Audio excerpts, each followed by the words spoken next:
प्रिय छात्रों, आज के इस व्याख्यान में मैं आपको आदिकाल का जो रासो साहित्य है, उस रासो साहित्य का प्रतिनिधित्व करने वाला एक काव्य है पृथ्वीराज रासो।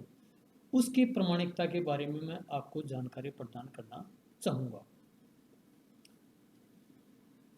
देखो, हिंदी साहित्य के इतिहास का जब काल विभाजन किया है, तो उस काल विभाजन में जो पुराना साहित्य था, उस पुराने साहित्य को कुछ विद्वानों ने वीरगाथा काल कहा, कुछ विद्वानों ने सिद्ध सामंत युग कहा, कुछ विद्वानों ने प्रारंभिक युग कहा, किसी ने संधि युग कहा और किसी ने अलग अलग नाम से इसको नाम दिया।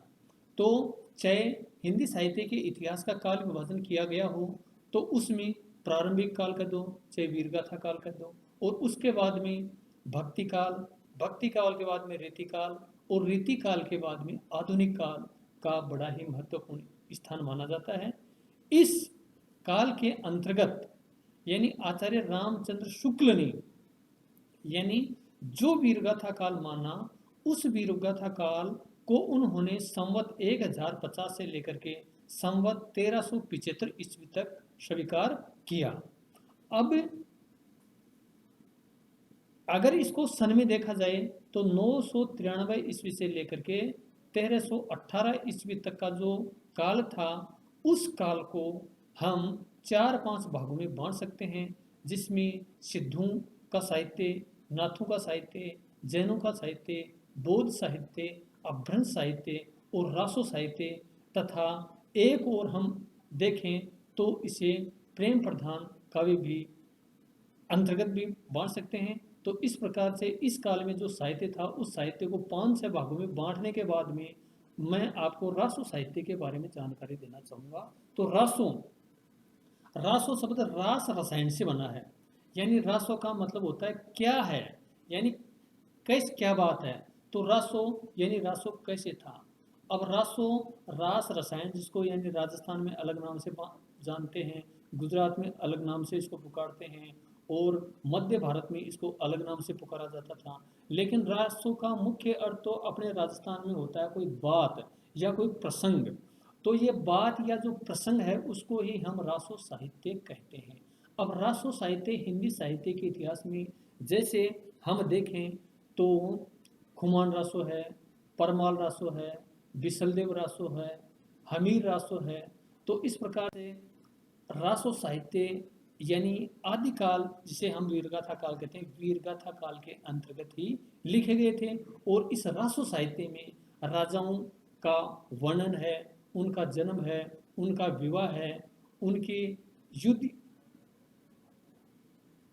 प्रवृत्ति है और उनके सभी यानी जो मानसिक क्रियाएं होती हैं और उसकी जो घटनाएं होती हैं, उन घटनाओं का इसमें वर्णन किया जाता है। अब मैं आपको बता रहा हूं कि पृथ्वीराज रासो की प्रामाणिकता, यानी पृथ्वीराज रासो अगर इतिहास का अध्ययन किया जाए तो बहुत से विद्वान और आलोचक कहते हैं कि अंतिम हिंदू सम्राट था तो वो था पृथ्वीराज चौहान। यानी पृथ्वीराज चौहान के बाद में हिंदू का जो सूरत था वो डूबने की ओर अग्रसर था। तो ऐसा कुछ विद्वान मानते हैं और ये भी कहते हैं कि अंतिम हिंदू सम्राट अगर कोई था भारतवर्ष में तो वो था पृथ्वीराज चौहान।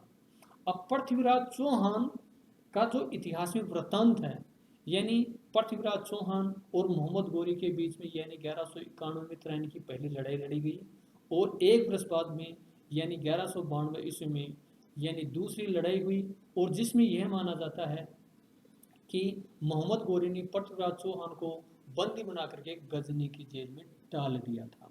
और जब गजनी की जेल में उसको डाला गया तो कहते हैं कि उनका एक कवि जो उनके साथ साथ रचना लिखा करता था वो था चंद्रवरदाई। तो चंद्रवरदाई को भी यानी उस पृथ्वीराज चौहान के साथ साथ उसको भी गजनी की जेल में डाल दिया था।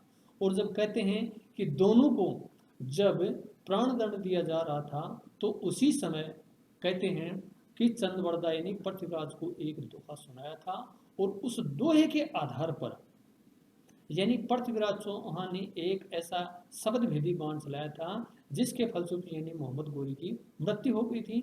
और मोहम्मद गोरी की मृत्यु के बाद में जब पृथ्वीराज चौहान और चंद्रबरदाई को मारने के लिए दौड़े तो दोनों के हाथ में तलवार थी और दोनों ने एक दूसरे को तलवार घोंप करके ऐसी हत्या कर दी थी। तो इस प्रकार से इस पृथ्वीराज रासो में यानी चंद्रबरदाई जो इसका लेखक था, इस लेखक ने यानी ऐसी ऐसी बातों को लिखा था। लेकिन अब इसमें इस रासो में अगर देखा जाए तो पृथ्वीराज के जन्म से लेकर के उसके मृत्यु पर्यंत की घटनाओं का इसमें लेखा जोखा है। तो कुछ विद्वान कहते हैं कि ऐसी घटना इतिहास में हुई थी, इतिहास में ऐसा हुआ था। लेकिन विद्वान प्रश्न उठाते हैं कि यह प्रमाणिक नहीं है, बल्कि यह कल्पना है। कुछ इसको प्रमाणिक मानते हैं और कुछ इसको अप्रमाणिक मानते हैं। और इसमें इसको मानने वाले 4 विद्वानों के वर्ग बने हुए हैं, जिसमें कुछ लोग इसको शंका की दृष्टि से कहते हैं और कुछ लोग इसको मानते हैं कि नहीं ऐसा हुआ था। तो इसको प्रमाणिक है या अप्रमाणिक है, इसके बारे में विद्वानों में मतभेद है। तो पृथ्वीराज चौहान की जो इतिहास में जैसा का तैसा यानी ऐतिहासिकता होनी चाहिए थी, वैसा का वैसा क्या इसमें रासों में है? अगर ऐसा है तो रासों का अगर गहन अध्ययन करें तो हमें यह पता चलता है कि यह कृति वास्तव में ऐतिहासिक कृति थी। यानी इतिहास से इस रासो साहित्य का एकदम से मतलब संबंध सा है, यानी दोनों में कोई कल्पनाएं नहीं है। अगर कल्पनाएं होती तो ये प्रमाणिक भी नहीं होता। अब इसके बाद में मैंने आपको बताया कि जब दोनों को प्राण दंड दिया जाने वाला था और दोनों ने एक दूसरे को तलवार घोंप दी थी, तो उससे पहले यानी चंद्रबरदाई ने पृथ्वीराज को एक शब्द भेदी दोहा सुनाया था, जिसके अंतर्गत था कि 8 बांस 24 गज अंगुल अष्ट प्रमाण ता ऊपर सुल्तान है मत चुके चौहान। तो इस प्रकार की जो ये दोहा था, वो दोहा इस यानी रासो साहित्य में हमें देखने को मिलता है। और इतिहास की जब पृथ्वीराज के चरित्र को लेकर के देखा जाता है तो पृथ्वीराज के बारे में पढ़ते हैं तो ये दोहा हमें पृथ्वीराज के संबंधित जितनी भी घटनाएं हैं, चाहे ऐतिहासिक हो चाहे किसी प्रकार की हो, उसमें हमें ये देखने को मिलता है। तो विद्वान लोग प्रश्न उठाते हैं कि ये रासो कल्पना से मंडित था, इसमें कल्पना कर ली गई है, बल्कि ऐसा कुछ हुआ ही नहीं था। और इसमें यानी असंख्य यानी घटनाएं हैं जो इतिहास से मेल नहीं खाती। तो मैं ये कहना चाहता हूँ कि ये रासो प्रमाणिक था या अप्रमाणिक। अब रासो तो प्रमाणिक था, और प्रमाणिक जो रासो था उसको मानने वाले अगर विद्वान देखें तो हमें कवि राजा श्यामल दास एक राजस्थानी भाषा का यानी विद्वान हुआ है, और दूसरा था कवि राजा मुरारीदान, दूसरा यह था, और तीसरा था गौरी शंकर हीराचंद ऊर्जा। ये 3 विद्वान तो इस रासो साहित्य को मानने के पक्ष में है ही नहीं, बल्कि ये कहते हैं कि ऐसा कुछ हुआ ही नहीं था। बल्कि ये 3 विद्वान ये कहते हैं कि ये रासो साहित्य प्रमाणिक नहीं है, यानी इसमें जो घटनाएं हैं वो इससे मेल नहीं खाती, और वो कहते हैं कि ये प्रमाणिक नहीं है। अब दूसरा जो वर्ग है वो वर्ग ये कहता है कि पृथ्वीराज रासो प्रमाणिक था, और इतिहास में जैसा का जैसा उल्लेख है वैसा का वैसा रासो साहित्य में भी देखने को मिलता है। और इस वर्ग को मानने वाले जो विद्वान हैं उनमें डॉक्टर श्याम सुंदर दास एक नंबर, दूसरा नंबर है मथुरा प्रसाद दीक्षित, तीसरा नंबर है मिश्र बंधु, और चौथा जो हम मान सकते हैं वो मोतीलाल मिनारिया हैं, जो इस बात को मानते हैं कि पृथ्वीराज रासो एकदम से प्रमाणिक साहित्य था, वो परमाणु के साथ में उपलब्ध है। इतिहास में जैसा वृत्तांत है अन्य वार्तों में, अन्य घटनाओं में जिस प्रकार से पृथ्वीराज चौहान का वृत्तांत हमें पढ़ने को मिलता है, उसी के अनुरूप रासो साहित्य में भी हमें देखने को मिलता है। अब दोनों वर्गों के अलावा एक ऐसा तीसरा वर्ग है जो यह कहता है कि इसको अर्ध प्रमाणिक है, मतलब इसके प्रमाण मिलते भी हैं और नहीं भी मिलते। तो अर्ध प्रमाणिक ग्रंथ मानने वालों में यानी हम अगर माने तो डॉक्टर सुनीति कुमार चाटुर्जा, मुनि जीन विजय, अगरचंद नाटा, डॉक्टर दशरथ शर्मा, कवि राजा मोहन सिंह तथा डॉक्टर हजर प्रसाद बेदी उसे अर्ध प्रमाणिक मानते हैं।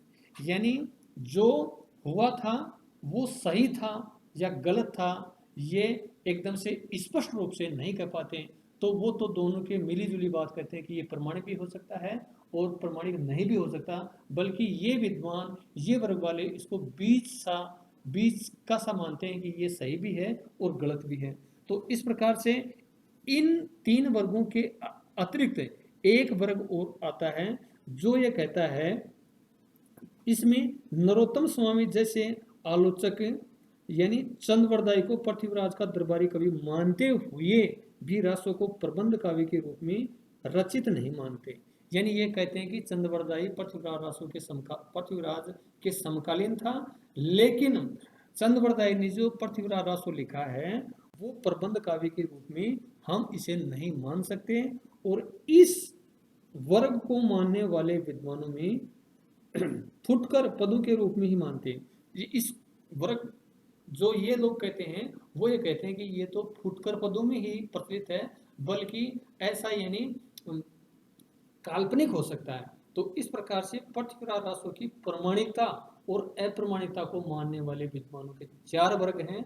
और चारों वर्गों के बाद में जब हम इस बारे में देखते हैं तो हमें पता चलता है कि पृथ्वीराज रासो की प्रमाणिकता को लेकर इतिहास में जितना मतभेद हुआ है उतना शायद किसी कृति को लेकर के नहीं हुआ। कर्नल टॉड ने इसे प्रमाणिक कृति मानकर इसके लगभग 30,000 पद्यों का अनुवाद किया था। कर्नल टॉड जो राजस्थानी संस्कृति, राजस्थान की जो कला है, संस्कृति है, राजस्थान का जो इतिहास है, उस इतिहास के मर्मज्ञ अगर कवि हैं तो कर्नल जेम्स टॉड ने इसके 30,000 पदों का अनुवाद किया था। और गारसदत्तासी ने भी इसे प्रमाणिक कृति माना था। रॉयल एशियाटिक सोसाइटी बंगाल ने पृथ्वीराज रासो ग्रंथ का प्रकाशन प्रारंभ कर दिया था कि 1875 में डॉक्टर वूलर को कश्मीर में पृथ्वीराज विजय नामक संस्कृत ग्रंथ की कृति मिली। यह ग्रंथ रासो की तुलना में अधिक प्रमाणिक और इतिहास की दृष्टि से शुद्ध लगा। तभी से इस कृति को प्रमाणिकता को लेकर बहस आरंभ हो गई तथा विद्वानों के चार वर्ग बन गए, जिन चारों वर्गों के बारे में मैंने आपको जानकारी दी। पहला वर्ग तो वे विद्वान आते हैं जो पृथ्वीराज रासो को सर्वथा अप्रमाणिक मानते हैं। इस वर्ग के विद्वान चंद को पृथ्वीराज का दरबारी कवि न स्वीकार करने के साथ ही रासो की रचना को भी पृथ्वीराज की समकालीन कृति नहीं मानते, क्योंकि इसमें वर्णित जो घटनाएं हैं, ऐतिहासिक तथ्य हैं तथा अन्य उल्लेखों से मेल नहीं खाती। इस वर्ग के मैंने जो नाम बताए थे वो थे कवि राजा श्यामल दास है, कवि राजा मुरारीदान है और गौरी शंकर हीराचंद ओझा। तो ये लोग इसको प्रमाणिक नहीं मानते।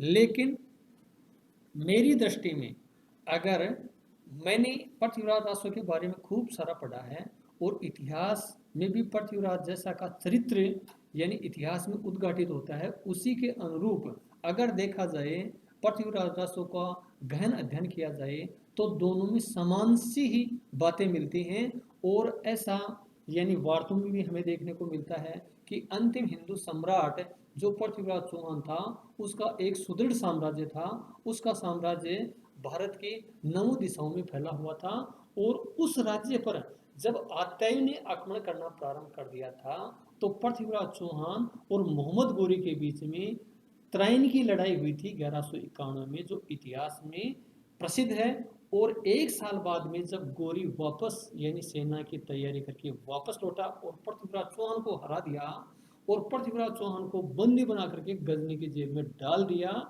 तो वहां तक ये इतिहास से पुष्ट घटनाएं हैं और ये घटनाएं हमें रासो साहित्य में भी देखने को मिलती हैं।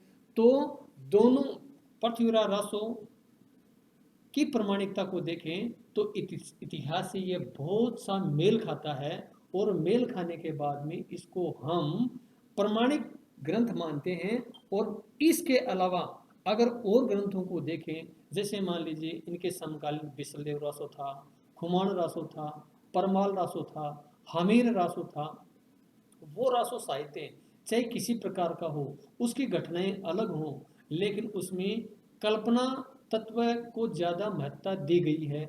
लेकिन अगर इतिहास में पृथ्वीराज चौहान का अगर चरित्र देखें और उसकी ऐतिहासिक घटनाएं देखें तो ये घटनाएं रासो साहित्य में एकदम से सटीक बैठती हैं। तो हमारी दृष्टि में पृथ्वीराज रासो को हम अप्रमाणिक नहीं कह सकते, बल्कि ये प्रमाणिक है। इतिहास में जैसा जैसा लेखा जोखा प्रस्तुत हुआ है वैसा ही यानी रासो साहित्य में भी लिखा गया। हाँ, ये जरूर मानते हैं कि रासो साहित्य में कल्पना का बहुत बड़ा संयोग प्रस्तुत हुआ, यानी कल्पना की गई है कि पृथ्वीराज चौहान का साम्राज्य कहाँ से कहाँ तक था, कौन कौन उसके मंत्री थे, उसके साम्राज्य में जनता कैसी थी। और इस प्रकार से यानी उसमें प्रकृति का चित्रण भी देखने को मिलता है, इसका भाव सौंदर्य है, इसका रस है, इसमें वीर गाथात्मक यानी वीरता का वर्णन है। तो ये सब बातें हमें उस काल की याद दिलाती हैं। वास्तव में उस काल में ऐसा ही हुआ था। और उसके बाद में हम देखते हैं तो ये कह सकते हैं कि वो काल ऐसा ही था, युद्धों का काल था, नारी को लेकर के युद्ध होते थे। और इन सब बातों से अगर देखा जाए तो पृथ्वीराज रासो प्रामाणिक ही मान सकते हैं, बल्कि इतिहास में जैसा का जैसा है वैसा का वैसा ही रासो साहित्य में भी हमें देखने को मिलता है। और मैं यानी डॉक्टर श्याम सुंदर दास है, मथुरा प्रसाद दीक्षित है, मिश्र बंधु हैं और मोतीलाल मेहनारिया की बातों से समर्थित हूँ, क्योंकि इन लोगों ने इतिहास को ज़्यादा पढ़ा होगा और पृथ्वीराज रासो का भी गहन अध्ययन किया होगा। तो मैंने भी यानी इसका गहन अध्ययन किया था और गहन अध्ययन करने के बाद में मेरे दिमाग में जो विचार हैं वो इसको मैं प्रमाणिक ही मानना चाहूँगा, क्योंकि पृथ्वीराज रासो प्रमाणिक था जो इतिहास से मेल खाता था। तो इस प्रकार से प्रिय छात्रों, आज के इस व्याख्यान में मैंने पृथ्वीराज रासो की ऐतिहासिकता यानी प्रमाणिक है या नहीं है, पृथ्वीराज रासो की प्रमाणिकता यानी इसमें विद्वानों के जो 4 वर्ग किए गए थे वो वर्गों में कुछ इसको प्रमाणिक मानते हैं, कुछ इसको अप्रमाणिक मानते हैं, कुछ इसको काल्पनिक मानते हैं, कुछ अर्ध काल्पनिक मानते हैं। लेकिन विद्वानों की राय में इसे प्रमाणिक माना भी जा सकता है, नहीं भी माना जा सकता। लेकिन मैंने जब पृथ्वीराज रासो को पढ़ा और पृथ्वीराज रासो को पढ़ने के बाद में इतिहास से ऐतिहासिक घटनाओं का वृत्तांत देखा, पृथ्वीराज का चरित्र देखा, तो ये घटनाएं मेरे को समान से ही लगी। तो इस दृष्टि से पृथ्वीराज रासो की प्रमाणिकता के बारे में मैंने आज आपको जानकारी दी। तो प्रिय छात्रों, आज के इस व्याख्यान में इतनी ही। धन्यवाद।